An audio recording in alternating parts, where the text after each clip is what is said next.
actually sa mga riders na hindi masyadong biniyayaan ng height like me. Hi guys! So for today's video, we will do an unboxing of my new riding boots! Let's go!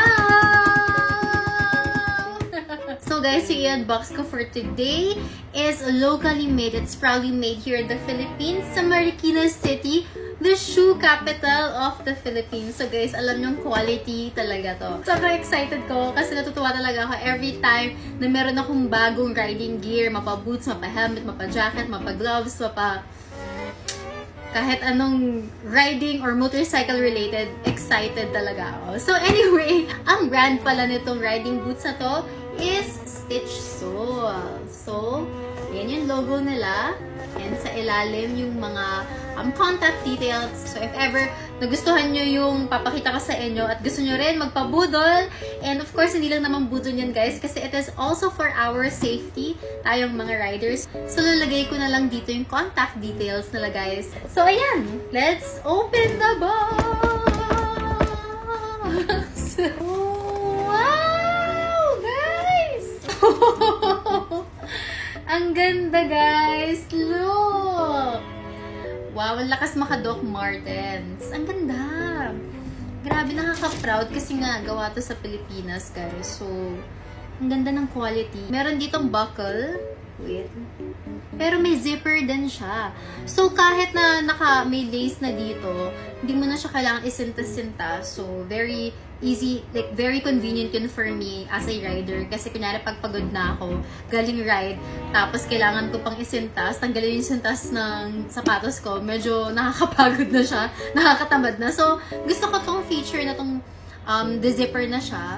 Although may buckle dito, pero mabilisan lang naman yan. So, at least with this, pwede nyo na slide in or slide out yung paano ng walang kahirap-hirap kesa itali-tali pa yung sintas. So, ayan. There. Ang ganda ng ano niya, ng nasa loob niya, guys. Yung color niya actually, para siyang reddish na may pagka-orange. Parang rust yung color niya. It adds a pop of color sa buong shoes. Although meron ditong beige na shoelace, but they also included the black shoelaces. So, ayan.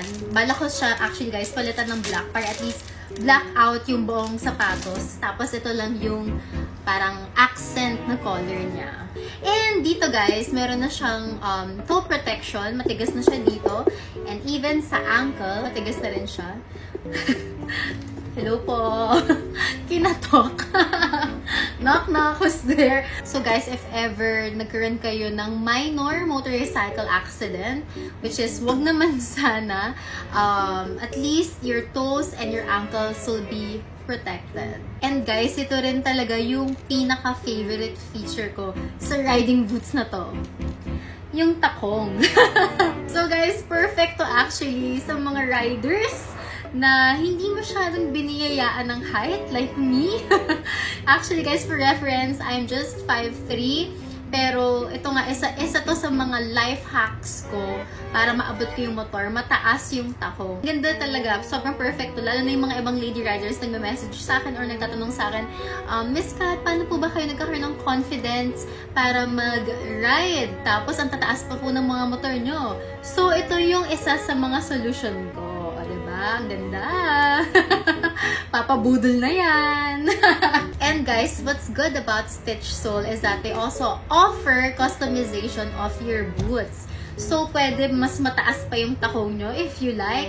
Pwede rin yung sabihin na iba yung color. So, kung ano man yung gusto nyong design, pwede nyo i-submit dun sa Stitch Sole. Tapos, they'll try their best to produce that for you. Ayan, ilalagay ko dito guys yung Facebook and Instagram pages nila. If ever nga na gusto nyo rin ng riding boots na parang sa akin, message nyo na lang sila. So ayan guys, napalitan ko na siya ng black na shoelaces. So personally, I really think na mas maganda siya since gusto ko talaga yung all black aesthetic para mas mukhang maangas, mas mukhang astig. So guys, ito siya pag nakasuot. O diba parang hindi na siya naging riding boots. So Sobrang bagay siya sa outfit ko. So, I'm sure talaga guys, sa mga gamit ko to, pang alis, ganyan. Hindi lang pang riding. Kasi nga, very stylish siya and comfortable.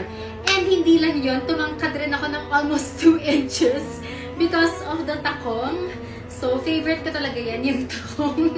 So, ayun guys, sobrang happy talaga ako sa bagong riding boots ko.